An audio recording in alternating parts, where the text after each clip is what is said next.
Hello friends, स्वागत है आप सभी का आपके अपने यूट्यूब चैनल घेर अकेडमी 2.0 में। दोस्तों, आज के इस वीडियो में हम लोग देखने वाले हैं जीके जीएस का टॉप ऐसे प्रश्न के बारे में जो आपके आने वाले इन सभी परीक्षाओं के लिए काफ़ी हेल्पफुल हो सकते हैं। तो दोस्तों, आप लोग इस वीडियो को शुरू से लेकर अंत तक एक बार जरूर देखिएगा। तो चलिए दोस्तों, शुरू करते हैं। प्रश्न नंबर पहला में लिखा गया है, भारत का आइंस्टीन किसे कहा जाता है। आप लोग को बताना है भारत का आइंस्टीन किसे कहा जाता है। इसका राइट आंसर क्या होगा। भारत का आइंस्टीन नागार्जुन को कहा जाता है। प्रश्न नंबर पहला का right answer option number A होगा। दोस्तों, अगर आप लोग किसी भी प्रश्न का राइट आंसर जानते होंगे तो कमेंट बॉक्स में बताइएगा। प्रश्न नंबर 2 में लिखा गया है, कनिष्क के दरबार में चरक क्या थे। कनिष्क के दरबार में चरक वैद्य थे, यानी कि डॉक्टर थे। प्रश्न नंबर 2 का right answer option number D होगा। अगला प्रश्न देखिए, सतवाहन वंश के संस्थापक कौन थे। सतवाहन वंश के संस्थापक सिमुक थे, यानी कि प्रश्न नंबर 3 का right answer option number B होगा। दोस्तों, अगर आप लोग हमारे वीडियो को पहली बार देख रहे हैं तो चैनल को सब्सक्राइब कीजिएगा और घंटी को ऑल पर फिट कीजिएगा ताकि सभी वीडियो का नोटिफिकेशन आपको मिलता रहे। प्रश्न नंबर 4 में लिखा गया है, शुंग वंश के संस्थापक कौन हैं। शुंग वंश के संस्थापक पुष्यमित्र शुंग जी हैं, यानी कि प्रश्न नंबर 4 का right answer option number A होगा। प्रश्न नंबर 5 में लिखा गया है, किस आक्रमण के बाद अशोक ने बौद्ध धर्म अपनाया था। कलिंग युद्ध के बाद अशोक ने बौद्ध धर्म को अपनाया था, यानी कि प्रश्न नंबर 5 का right answer option number D होगा। अशोक ने किस शहर की स्थापना की थी। अशोक ने श्रीनगर की स्थापना की थी, यानी कि प्रश्न नंबर 6 का right answer option number C होगा। हाइडे स्पीच का युद्ध किसके किसके मध्य हुआ था। आप लोग को बताना है दोस्तों, हाइडे स्पीच का युद्ध किसके किसके बीच हुआ था। हाइडे स्पीच का युद्ध सिकंदर और पोरस के बीच में हुआ था, यानी कि प्रश्न नंबर 7 का right answer option number C होगा। मौर्य वंश के संस्थापक कौन थे। मौर्य वंश के संस्थापक चंद्रगुप्त मौर्य जी थे, यानी कि प्रश्न नंबर 8 का right answer option number A होगा। सिकंदर की मृत्यु कहाँ हुई थी। सिकंदर की मृत्यु बेबीलोन में हुई थी, यानी कि प्रश्न नंबर 9 का right answer option number B होगा। प्रश्न नंबर 10 में लिखा गया है दोस्तों, आप लोग ध्यान दीजिएगा, चंद्रगुप्त मौर्य ने चाणक्य को अपना क्या बनाया था। चंद्रगुप्त मौर्य ने चाणक्य को प्रधानमंत्री बनाया था, यानी कि प्रश्न नंबर 10 का right answer option number A होगा। प्रश्न नंबर 11 में लिखा गया है, ऋग्वैदिक आर्यों का मुख्य व्यवसाय क्या था। ऋग्वैदिक आर्यों का मुख्य व्यवसाय पशुपालन था, यानी कि प्रश्न नंबर 11 का right answer option number D होगा। भारत में खोजा गया सबसे पहले पुराना शहर कौन सा है। भारत में खोजा गया सबसे पहले पुराना शहर हड़प्पा शहर है, यानी कि प्रश्न नंबर 12 का right answer option number B होगा। प्रश्न नंबर 13 में लिखा गया है, निम्नलिखित में से हड़प्पा सभ्यता की खोज किसने की थी। हड़प्पा सभ्यता की खोज दयाराम साहनी ने की थी, यानी कि प्रश्न नंबर 13 का right answer option number C होगा। हड़प्पा सभ्यता की खोज किस वर्ष में हुई थी। हड़प्पा सभ्यता की खोज 1921 ईस्वी में हुई थी, यानी कि प्रश्न नंबर 14 का right answer option number B होगा। दोस्तों, इस वीडियो में सभी प्रश्न काफी इंपॉर्टेंट है, आप लोग सभी प्रश्नों को याद रखिएगा। प्रश्न नंबर 15 में लिखा गया है, सिंधु घाटी सभ्यता का प्रमुख बंदरगाह कहां पर था। सिंधु घाटी सभ्यता का प्रमुख बंदरगाह लोथल में था, यानी कि प्रश्न नंबर 15 का right answer option number C होगा।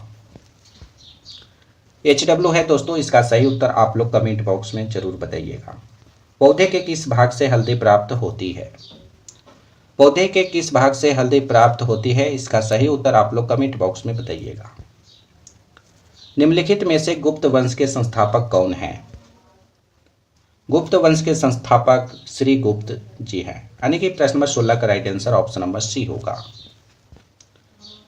आगरा नगर की स्थापना किस शासक ने की थी। आगरा नगर की स्थापना सिकंदर लोदी शासक ने की थी, यानी कि प्रश्न नंबर 17 का right answer option number B होगा। गुप्त वंश का वास्तविक संस्थापक कौन था। गुप्त वंश का वास्तविक संस्थापक चंद्रगुप्त प्रथम जी थे, यानी कि प्रश्न नंबर 18 का right answer option number D होगा। 7 टापुओं का शहर किसे कहा जाता है। सात टापुओं का शहर मुंबई शहर को कहा जाता है, यानी कि प्रश्न नंबर 19 का right answer option number A होगा। प्रश्न नंबर 20 में लिखा गया है, भारत में पहला कृषि विज्ञान केंद्र कहाँ स्थापित हुआ था। दोस्तों आप लोग इस वीडियो को अपने दोस्तों के पास भी शेयर कीजिएगा, व्हाट्सएप, फेसबुक, इंस्टाग्राम इत्यादि पर। भारत में पहला कृषि विज्ञान केंद्र पेंडुचेरी में स्थापित हुआ था, यानी कि प्रश्न नंबर 20 का right answer option number D होगा। सर्वाधिक अम्लीय वर्षा किस देश में होती है। सबसे अधिक अम्लीय वर्षा नॉर्वे देश में होती है, यानी कि प्रश्न नंबर 21 का right answer option number A होगा।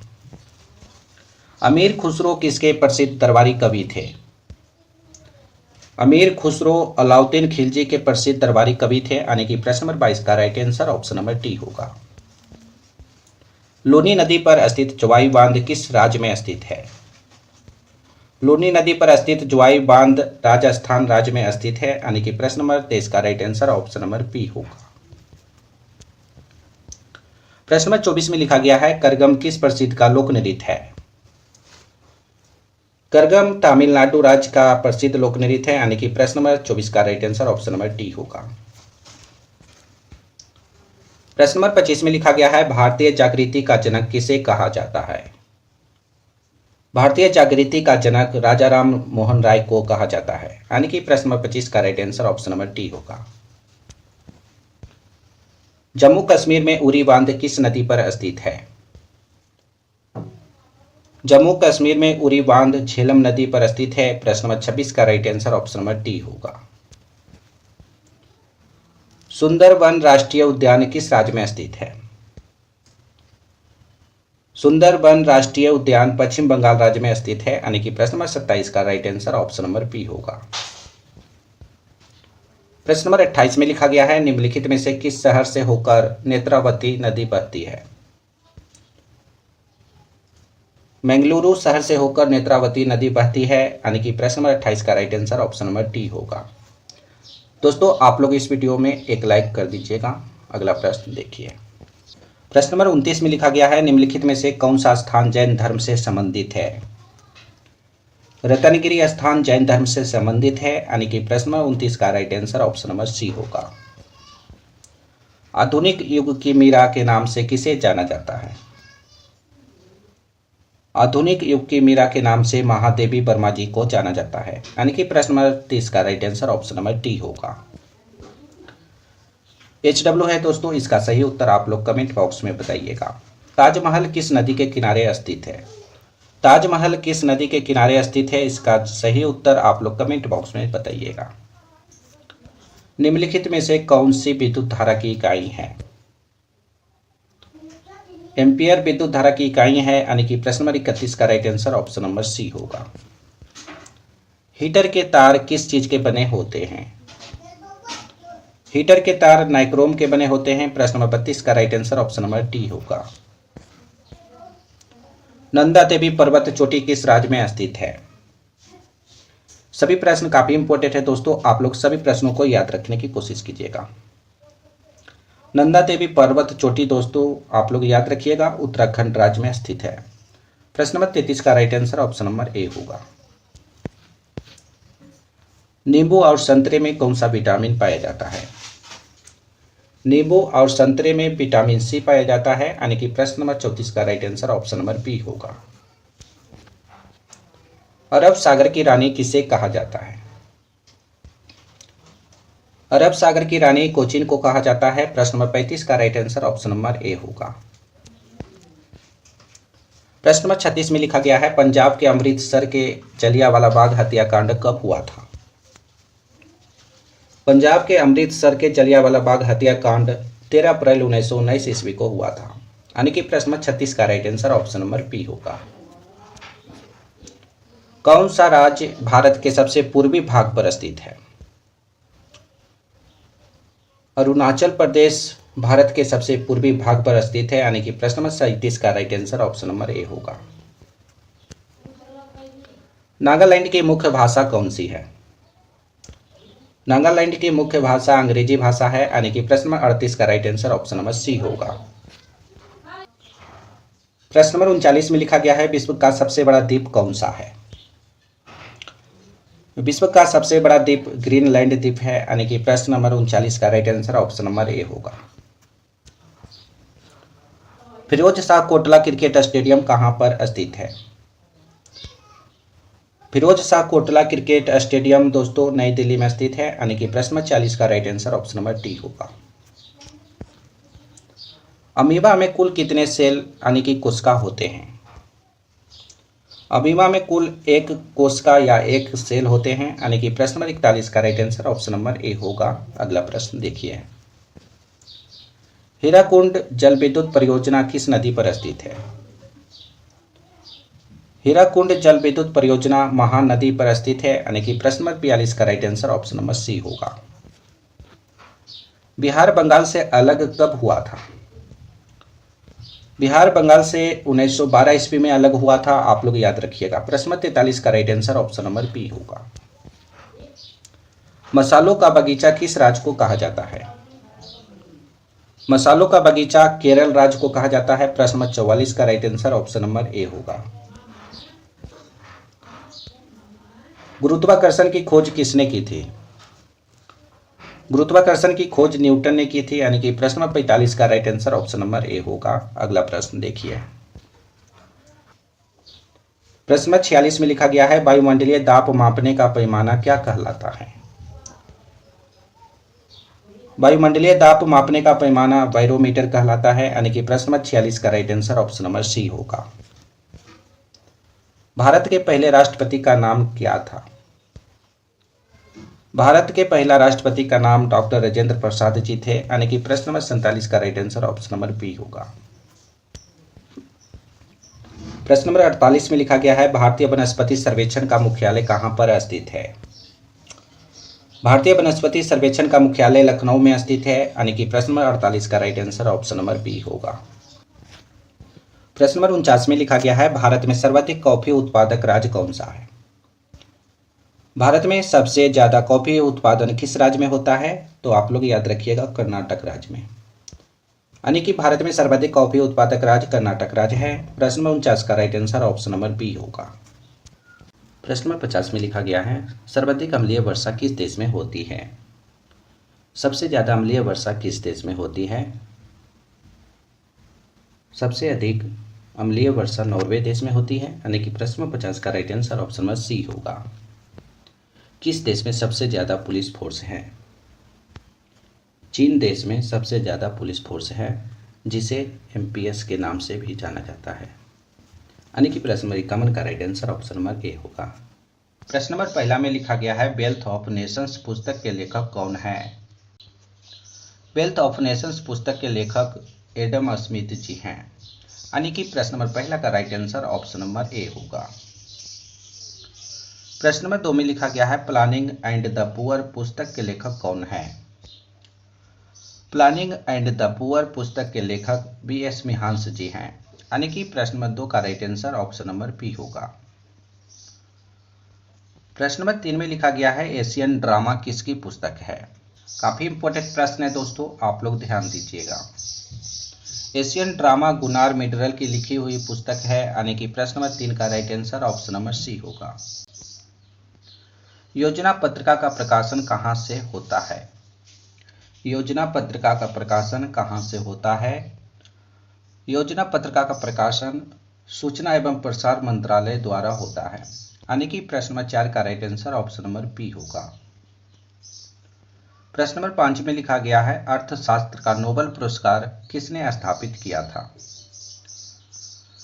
इस वीडियो में सभी प्रश्न दोस्तों काफी इंपॉर्टेंट प्रश्न हैं, आप लोग सभी प्रश्नों को बारीकी से देखिएगा और सभी प्रश्न को याद रखने की कोशिश कीजिएगा। अर्थशास्त्र का नोबेल पुरस्कार स्वीडन का सेंट्रल बैंक ने स्थापित किया था, यानी कि प्रश्न नंबर 5 का right answer option number B होगा।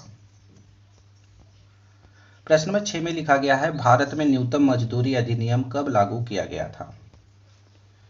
भारत में न्यूनतम मजदूरी अधिनियम 1948 ईस्वी में लागू किया गया था, यानी कि प्रश्न नंबर 6 का right answer option number B होगा। प्रश्न नंबर 7 में लिखा गया है राष्ट्रीय ग्रामीण स्वास्थ्य मिशन कब शुरू हुआ था? काफी बार एग्जाम में पूछा गया प्रश्न है दोस्तों, आप लोग ध्यान दीजिएगा। राष्ट्रीय ग्रामीण स्वास्थ्य मिशन अप्रैल 2005 को शुरू हुआ था। यानी कि प्रश्न नंबर 7 का right answer option number D होगा। प्रश्न नंबर 8 में लिखा गया है, मूल अधिकारों को सर्वप्रथम किस देश में संवैधानिक मान्यता प्रदान की गई थी? मूल अधिकारों को सर्वप्रथम संयुक्त राज्य अमेरिका देश में संवैधानिक मान्यता प्रदान की गई थी। यानी कि प्रश्न नंबर 8 का right answer option number B होगा। प्रश्न नंबर 9 में लिखा गया है, भारतीय संविधान द्वारा भारतीय नागरिक को कुल कितने मौलिक अधिकार प्रदान किए गए थे? काफी इंपॉर्टेंट प्रश्न है दोस्तों, आप लोग ध्यान दीजिएगा।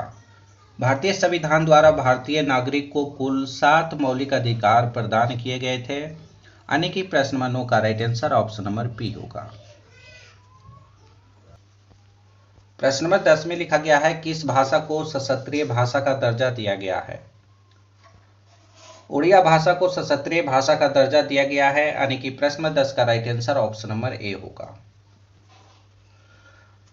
अगला प्रश्न देखिए, प्रश्न नंबर 11 में लिखा गया है, हिरोशिमा पर पहला एटम बम कब गिराया गया था? हिरोशिमा पर पहला एटम बम 6 अगस्त 1945 ईस्वी को गिराया गया था। यानी कि प्रश्न नंबर 11 का right answer option number A होगा। अगला प्रश्न देखिए, प्रश्न नंबर 12 में लिखा गया है, मैकमोहन रेखा किन देशों के मध्य स्थित है? काफी इंपॉर्टेंट प्रश्न है दोस्तों, आप लोग ध्यान दीजिएगा। मैकमोहन रेखा भारत और चीन देशों के मध्य स्थित है। यानी कि प्रश्न नंबर 12 का right answer option number B होगा। प्रश्न नंबर 13 में लिखा गया है, रेड क्लिफ रेखा किन देशों के मध्य स्थित है? रेड क्लिफ रेखा भारत और पाकिस्तान देशों के मध्य स्थित है। यानी कि प्रश्न नंबर 13 का right answer option number D होगा।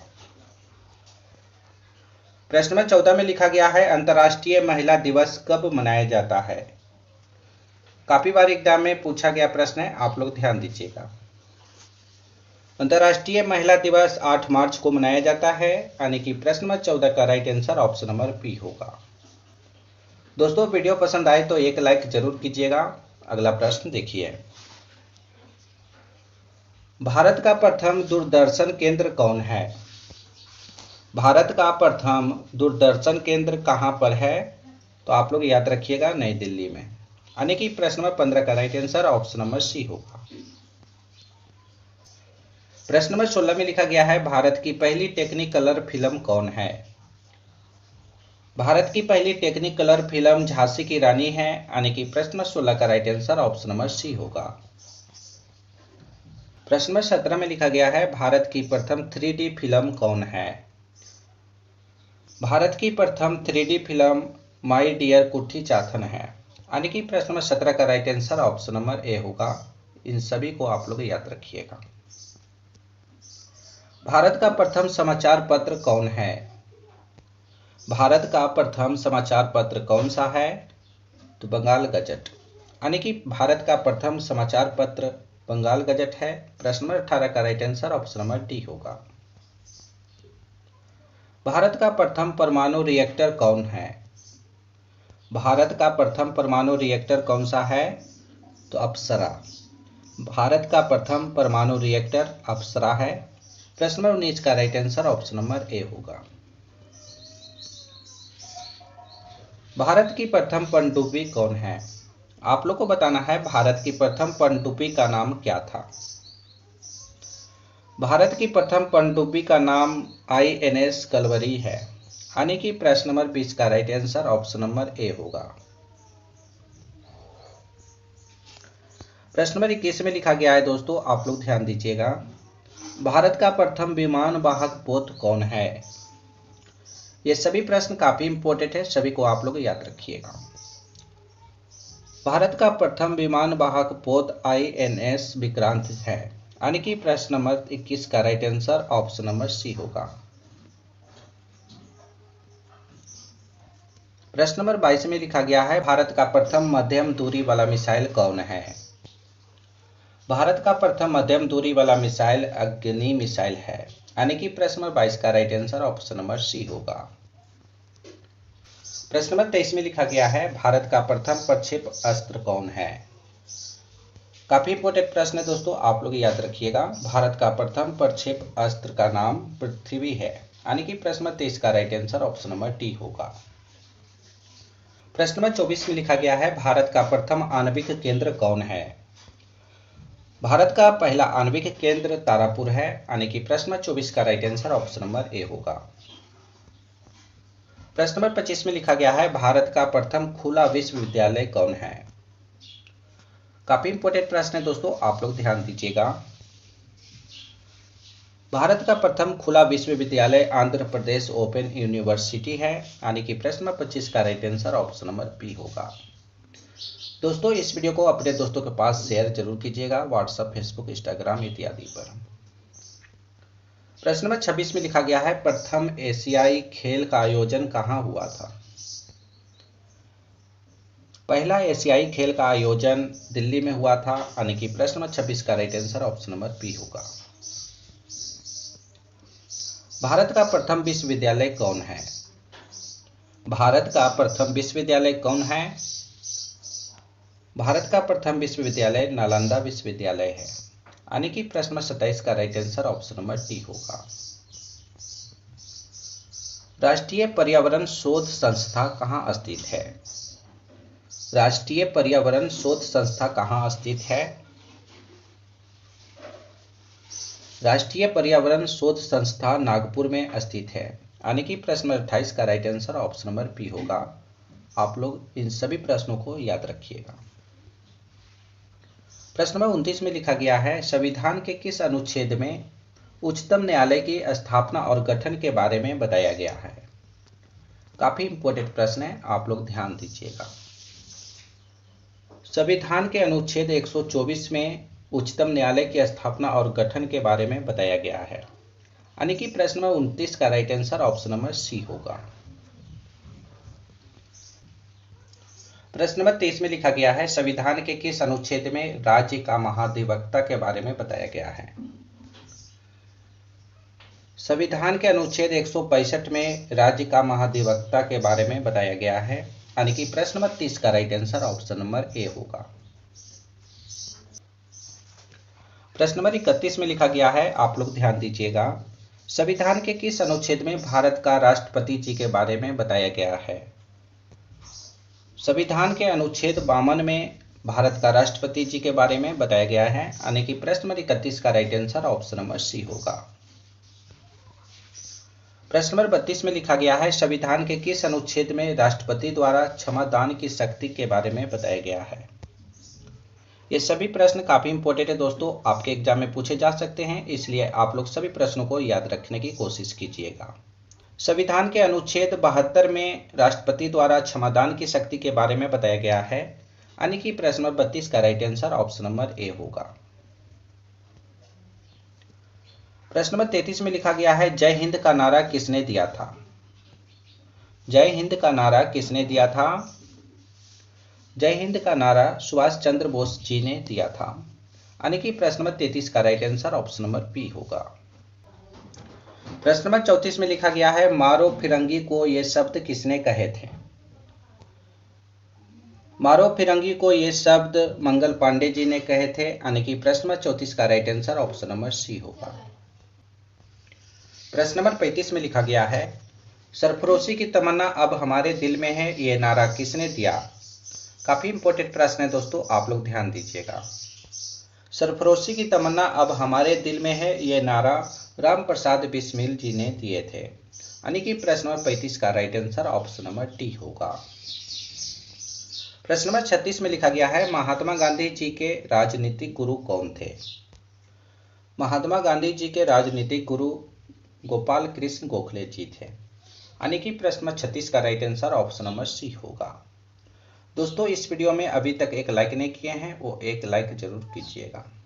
अगला प्रश्न देखिए, महात्मा गांधी जी ने पहली बार सत्याग्रह का प्रयोग कहाँ किया था।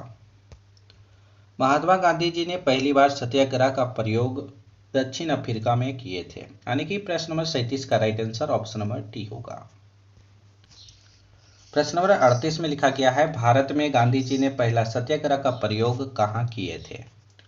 काफी इंपॉर्टेंट प्रश्न है दोस्तों, आप लोग ध्यान दीजिएगा। भारत में गांधी जी ने पहला सत्याग्रह का प्रयोग चंपारण में किए थे, यानी कि प्रश्न नंबर 38 का right answer option number A होगा। प्रश्न नंबर 39 में लिखा गया है, महात्मा गांधी जी दक्षिण अफ्रीका से भारत कब लौटे थे? महात्मा गांधी जी दक्षिण अफ्रीका से भारत 1915 ईस्वी में लौटे थे। महात्मा गांधी जी भारत से दक्षिण अफ्रीका 1893 ईस्वी को गए थे। यानी कि प्रश्न 39 का right answer option number B होगा। अगला प्रश्न देखिए। प्रश्न नंबर 40 में लिखा गया है, गांधी जी दक्षिण अफ्रीका में कितने वर्ष रहे थे?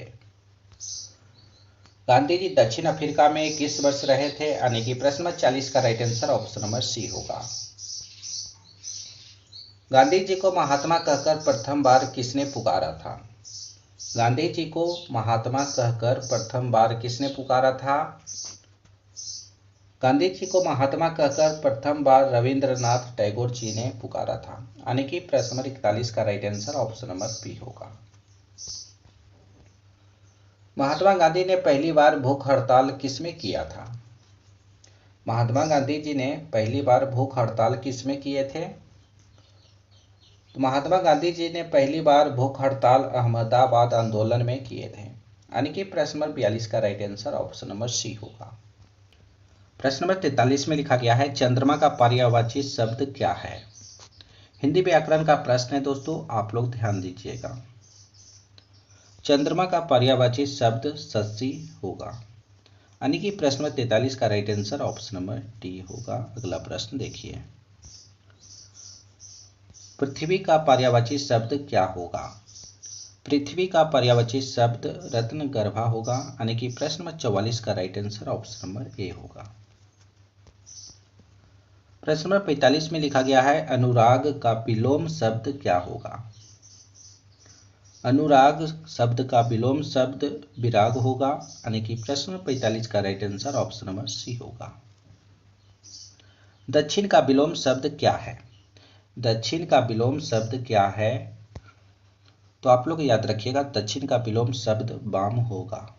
यानी कि प्रश्न नंबर 46 का right answer option number C होगा। अगला प्रश्न देखिए। निम्नलिखित में से कौन एक आरडीएक्स का अन्य नाम भी है? यानी कि आपको बताना है आरडीएक्स का अन्य नाम क्या है। आरडीएक्स का अन्य नाम आप लोग याद रखिएगा साइक्लोनाइट है। यानी कि आरडीएक्स को साइक्लोनाइट के नाम से भी जाना जाता है। प्रश्न नंबर 47 का right answer option number B होगा। प्रश्न नंबर 48 में लिखा गया है, निम्नलिखित में से आंसू गैस का घटक कौन सा है? आप लोग को बताना है आंसू गैस का घटक कौन सा है।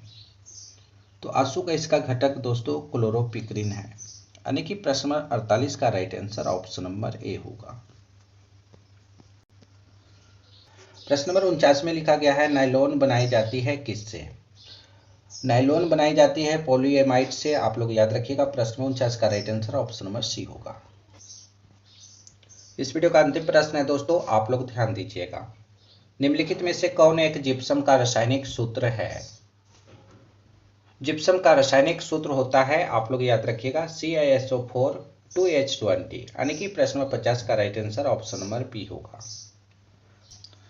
दोस्तों अगर आप लोग हमारे वीडियो को पहली बार देख रहे हैं तो चैनल को सब्सक्राइब कीजिएगा और घंटी को ऑल पर फिट कीजिएगा ताकि सभी वीडियो का नोटिफिकेशन आपको मिलता रहे। इस वीडियो को अपने दोस्तों के पास शेयर जरूर कीजिएगा।